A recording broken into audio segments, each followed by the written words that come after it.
ஓம் ஜெய் ஸ்ரீரமணாய. பகவான் ஸ்ரீரமண மகரிஷி பக்திஞான இயக்கத்தின் ஆன்மீக அன்பர்கள் அனைவர்களுக்கும் எங்களுடைய மனமார்ந்த இனிய காலை வணக்கம். இன்று ஆகஸ்ட் 19 செவ்வாய்க்கிழமை. தன்னந்தனி நின்றது தானறிய என்ற தலைப்பில் இன்று நாம் தியானிக்க இருக்கிறோம். முருகப்பெருமானின் முழுமையான அருள் பெற்ற அருணகிரிநாதர் அருளிய கந்தர் அனுபூதி என்ற நூல் வேதங்களின் சாரம் என்று சொன்னால் மிகையில்லை. அந்த ஞான நூலில் உள்ள ஒவ்வொரு பாடலும் தத்துவ முத்துக்கள்.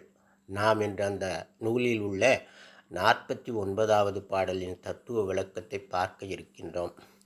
தன்னம் தனி நின்றது தானறிய இன்னும் ஒருவர் இசைவிப்பதுவோ மின்னும் கதிர்வேல் விகிர்தான் நினைவார் கிண்ணம் களையும் கிருபைசூழ் சுடரே. ஒளி வீசுகின்ற கதிர்வேலை உடையவரே, வேறு பல வடிவங்களை உடையவரே, தன்னை தியானிக்கின்ற அடியார்களின் துயரங்களை போக்குகின்ற கருணை மிகுந்த பேரொளியே, கருவிக்கரணங்கள் என்றும் நீங்கி தனியான இனிய நிலையில் அடியேன் என்ற பேரின்ப நிலையை எத்தகையது என்று பிறர்க்கு இயம்ப இயலுமோ? முருகப்பெருமான் உலக மகா சத்குரு என்ற போற்றப்படுபவன். அவனுடைய வேல் தனித்துவமான அறிவின் குறியீடு, ஞான ஒளி வீசக்கூடியது. மின்னலை ஒத்த ஒளி வீசக்கூடிய வேலாயுதத்தை கையிலேந்து முருகப்பெருமான் பக்தர்களுக்கு ஞானம் அளிக்கிறார். தான் நினைத்த மாத்திரத்தில் பக்தர்கள் வேண்டும் வண்ணம் அவர்களுக்கு அருள் புரியும் பொருட்டே பல வடிவங்களை தாங்கி வருகிறார் முருகப்பெருமான்.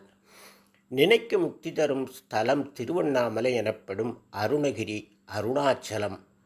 அருணகிரியார் திருவண்ணாமலை கோயிலின் உச்சியிலிருந்து கீழே குதித்து தன் உயிரை மாய்த்து கொள்ள விழைந்தபோது முருகப்பெருமான் அவரை தடுத்தாட்கொண்டு அவருக்கு ஞானம் அருளினார். திருவண்ணாமலையின் சிறப்பு போன்றே முருகப்பெருமானும் நினைத்த மாத்திரத்தில் தன் பக்தர்களுக்கு ஞானம் அருளக்கூடிய குமரக்கடவுள்.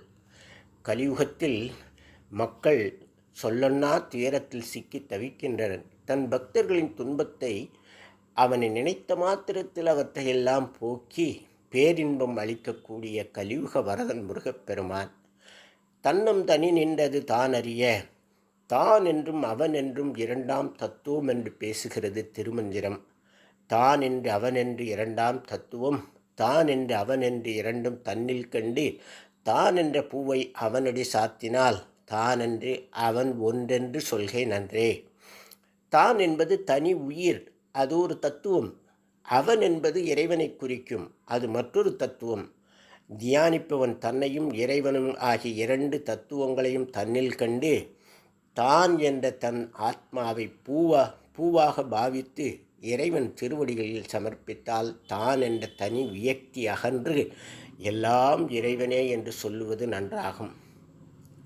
இங்கே இரண்டு விதமான கருத்துக்கள் விவாதிக்கப்படுகின்றன. சில அறிஞர்கள் உயிரும் இறைவனும் ஒன்றே என்ற அத்வைத கோட்பாட்டையும், இறைவன் வேறு உயிர்கள் வேறு என்று துவித கோட்பாட்டையும் விவாதிக்கிறார்கள்.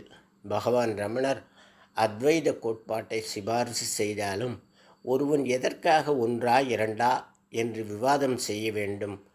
தன் நிலை தவறியவன்தான் ஒன்றா இரண்டா என்று விவாதித்து காலத்தை வீணடிப்பான் என்று விளம்புகிறார். என்றும் எவர்க்கும் இயல்பாய் உளப்பொருளை ஒன்று உளத்து உணர்ந்து நிலை நின்றிடாது உண்டு இன்று உரு அரு ஒன்று இரண்டென்றே சண்டையிடன் மாயை சழக்குழிக. எல்லோருக்கும் எப்போதும் இயல்பாகி உள்ள அந்த வஸ்துவை உள்ளத்தில் உணர்ந்து அதில் நிலைத்து நிற்காது. அது உண்டு இல்லை, அது உருவம் அல்லது உருவம் இல்லாதது, அது ஒன்றே இரண்டே என்று சண்டையிடுவது மாயையாகும். மாயை ஒழிக. நம் இதயத்தில் இருக்கும் ஆத்மா எனப்படும் வஸ்து என்றும் அழியாத இறை சொர்பமே என்று எல்லா சித்தாந்த விவாதங்களுக்கும் பகவான் ரமணர் ஒரு முற்றுப்புள்ளி வைக்கிறார். இதே கருத்தை அருணகிரிநாதர் தன்னுடைய 13வது பாடலில் ஞானமயமான அந்த வஸ்து விவரிக்க இயலாதது, உருவன்று அருவன்று உளதன்று இலதன்று இருளன்று ஒளியன்று என்று எப்போதும் இயல்பாக இருக்கும் வஸ்து என்று உபதேசிக்கிறார். பகவான் ரமணருடைய ஆத்ம நிலைப்பாடும் அருணகிரியார் கொண்டுள்ள நிலைப்பாடும் ஒத்துப்போவதாக காணப்படுகிறது. நீ நானற புலிநிதம் களிமயமா நின்றிடு நிலையருள் அருணாச்சலா ஓம் தத் சத். நாளை வேறொரு தலைப்பில் தியானிக்கலாம் அன்பர்களே. வணக்கம், நன்றி.